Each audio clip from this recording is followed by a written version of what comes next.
Eating disorders जिसमें anorexia nervosa,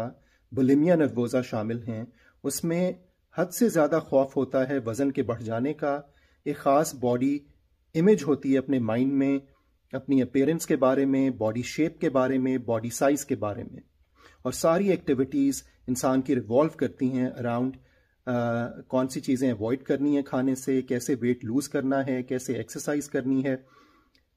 ऐसी families जहाँ पे कॉन्फ्लिक्ट्स होते हैं, जहाँ पे लड़ाई झगड़े होते हैं, जहाँ पे हाई एक्सप्रेस्ड इमोशंस होते हैं, बहुत तनकीद की जाती है, वज़न पे, खाने पे बहुत ज़्यादा फोकस किया जाता है, उन लोगों में ईटिंग डिसऑर्डर्स होने का रिस्क ज़्यादा होता है। ऐसे लोगों में परफेक्शनिस्ट ट्रेट्स होते हैं,